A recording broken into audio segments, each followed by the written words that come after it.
Hi everyone, so it's me again. So for today's session, we're gonna discuss the introduction to qualitative research. Okay, so ano nga ba ang qualitative research? Ano?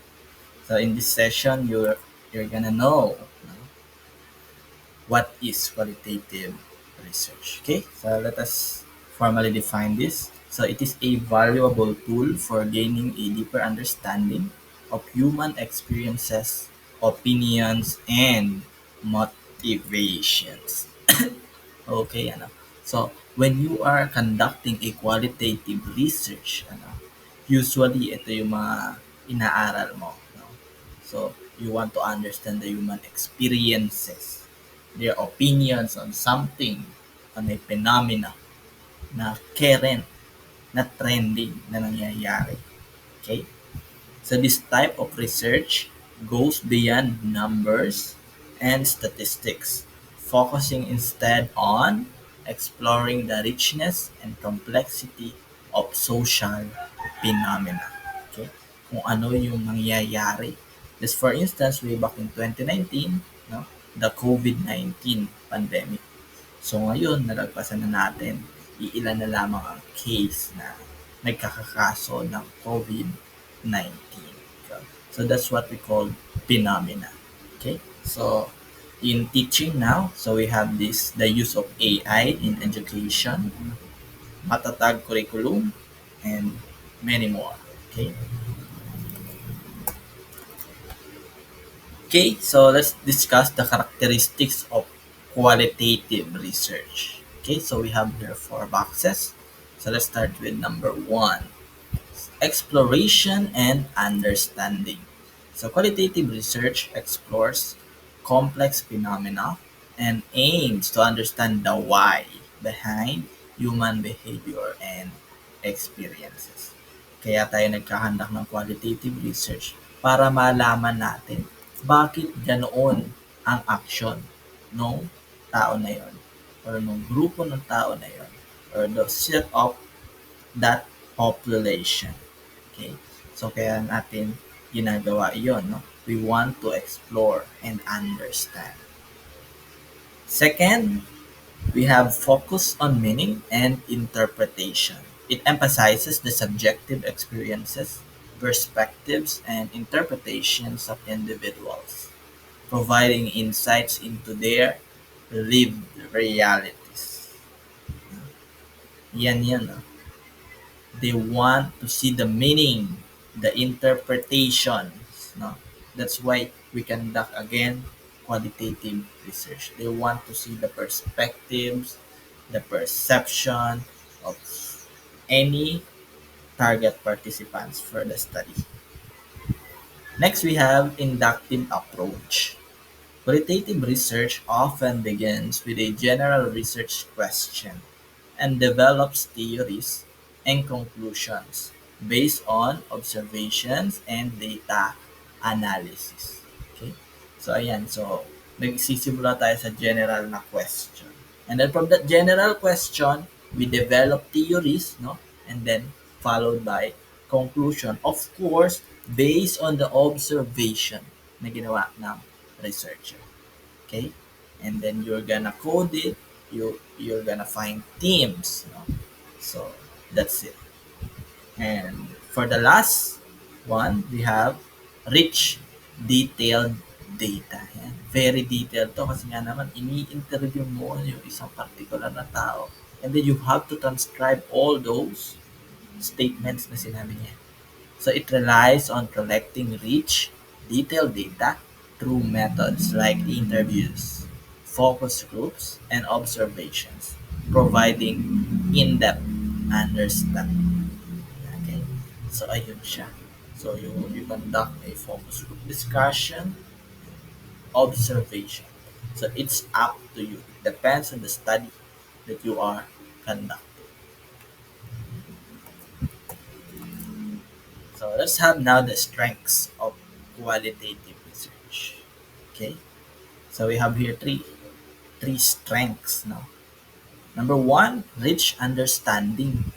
So provides in-depth insights into complex phenomena, exploring nuanced meanings and perspectives. Qualitative research allows researchers to delve deep into the why and how behind human experience behavior. So kagaya nga ng nasabi natin kanina, dito sa qualitative research, you will gain rich understanding because you interview those people, no, those participants really involved in that phenomenon. Just for instance, those afflicted by the COVID-19. Ano? So, in the 2019, 2020, 2021, ano, ang dami na na-publish na research about COVID-19. No? Their perception, experiences, no? So, yun. Next, contextualization captures the richness of context, understanding phenomena within their specific social and cultural settings. Qualitative research helps researchers see the big picture, examining the intricate interplay of factors that influence individuals and communities. Okay? So yan, contextualization. It depends on the community that you are interviewing. So it depends on the culture that they have. And of course, lastly, flexibility enables researchers to adapt their approach based on emerging themes and insights. Qualitative research is not bound by rigid structures, allowing for exploration and discovery of new ideas. Okay? So flexible po ito. Say for instance, nakakapag-publish siya ng mga research, no? Other researchers could expound on that research that you have published. Okay? Depending sa interest nila, no? If you hook their interest, then no, maaari na magkaroon pa ng further research for your study. Okay? Of course, kung meron tayong strengths, we also have weaknesses. And here are the weaknesses of qualitative research. So number one, subjectivity. Ayan. Qualitative research is subjective, relying on the researcher's interpretation. This can introduce bias and different researchers may reach different conclusions. Okay? So sometimes researchers are being biased, no, when it comes to qualitative research because, ang nakukuha nating data dito ay not number. Unlike in quantitative, we use number as our data. In here, mostly statements, no, paragraphs, sentences, observations based on the phenomena that our respondents tell us or kung ano yung na-observe natin. Next, limited generalizability. No? Qualitative research findings are often specific to the group studied. It is difficult to generalize these findings to a wider population. No? So, nakasarado siya doon lamang sa group na inaral nyo. Okay? It depends on the group studied. No? Hindi mo siya pwedeng ano sa wider population. Limited siya. Next, we have time consuming. So for the time consuming, collecting and analyzing qualitative data is time intensive. It requires in-depth interviews, observations, and detailed analysis. Alright? So time consuming talaga yan when it comes to qualitative research. That's why kapag nag-analysis ka na, data analysis ka na, no? So, kailangan mo upuan talaga yan. No? So, it takes time, mahaba-habang time, para ma-analyze mo ito ng tama, no? Ng valid, of course, no? Together with your advisor. And next, we have difficult to quantify. Qualitative research focuses on understanding nuances, making it challenging to quantify results and provide statistically significant evidence. Dahil nga po hindi po number ang nagagather nating data in this qualitative research. So it is really difficult, to quantify. So you really have to rely on coding and finding the themes based on the responses of your respondents. All right, so let us now have the types of qualitative research methods. So we have here four. Okay, so number one, focus groups. Focus groups are a small group of participants guided by a moderator to discuss a particular topic. Okay, so you as a researcher, you would serve as a moderator during the focus group discussion, ano?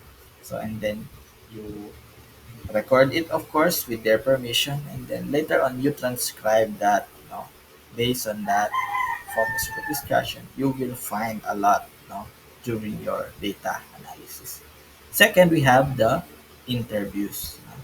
So interviews are one-on-one conversations with participants to gather in-depth information. Okay? So, ayan, interview one-on-one yan. Unlike for the focus group, it could be three or more. Sa interview, isa-isa lang po yan. Para mas makuha mo yung particular na experience nitong respondent. Okay? Next, we have observation. Observation involves watching and documenting the behavior of individuals in their natural settings. Okay? So if you are a teacher and you are conducting a research, qualitative research, perhaps you would go to classroom and observe and then take note all those observations na nakikita mo. Okay? And for the last one, we have document analysis. Document analysis involves examining existing documents to identify patterns and themes. So, ayan, yan yung nag-a-analyze ka na you are finding themes, para sa result and discussion mo. Okay? So, let us now have here the different types of qualitative research. Okay? So, we have number one, ethnography. So it involves immersing oneself in a particular culture or social group to understand their behavior, beliefs, and values. Okay, no? So if this is the type of your study, say for instance, you want to study the Lumans, so you will go to those Lumans, in their place, and then you're gonna observe their behavior, beliefs, and values, if you are into that study, no? So it often uses participant observation where researchers become active member of the group to gain first-hand insights. Ayan Say, kung ka mag-stay, of course, kasabay mo sila kumain, nakikihalubilo ka sa kanila, katabi mo sila matulog. So that is ethnography. Okay? So medyo mahirap itong research na to because you really have to, invest time to go in their place, no? Because that is ethnography. Ethnographers strive to develop a deep understanding of the culture from the perspective of those they are studying. Siyempre, hindi ka pwedeng makapag-conduct ng ethnographic research nang hindi ka pupunta sa place nila. No? So you really have to go there and observe, what they're doing, what their culture is. So that is ethnography. Next, we have phenomenology. All right. So it is a qualitative research method used to understand and describe the lived experiences of individuals. Okay. So I like this study, because I have this research about the lived experiences of teachers, who are teaching their subjects that is not in line with their major. So this is a good study because you understand the live experiences of those teachers, na nagtuturo sila ng kanilang mga subject despite na hindi naman nila ito major. Okay? So, it is a good phenomenology study. So, the goal of phenomenological research is to uncover the meaning and essence of a phenomena from the perspective of those who have experienced it. Okay? So, ayan. So, malalaman mo kung ano experience nila during the course of teaching those subjects that they are not in line with. No? But of course, as a teacher, we are ought to what? To understand our lesson before we face our students. No? So that is number one, ano, in being a teacher. Dapat alam mo kung ano yung tinuturo mo sa iyong klase. Hindi pwede na papasok ka lang doon, eh, dalit-dalitan ka na. Mali yan. Alright? Next, we have grounded theory. When we say grounded theory, it is a qualitative research method used to develop theories based on data.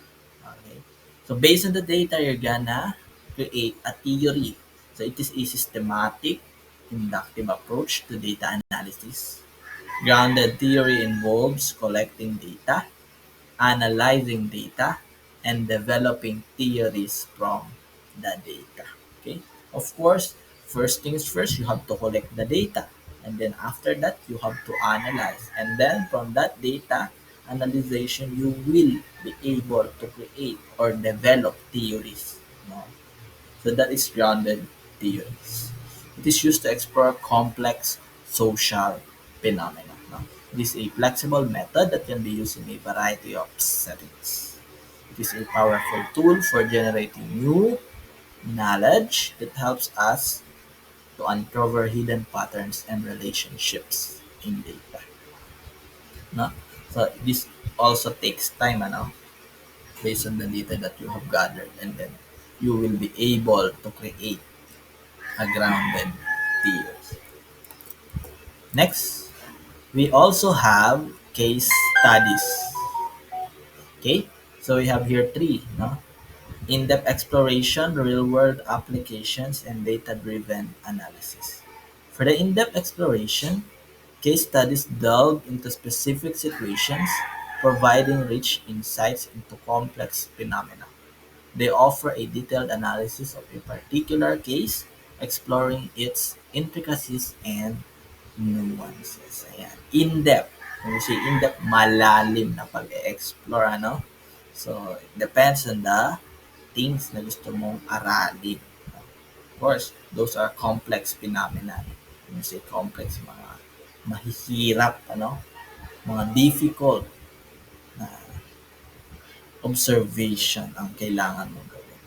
Next, real-world applications. Case studies provide practical insights into real-world scenarios, demonstrating the applicability of theories and concepts in concrete contexts. They bridge the gap between theory and practice. Okay? So, parang pagtuturo lamang yan. Saan mo mai-apply itong mga inaaral mo sa subject na ito? For instance, mathematics. Where will you able to use those lessons?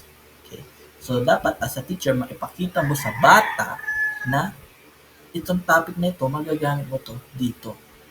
Okay?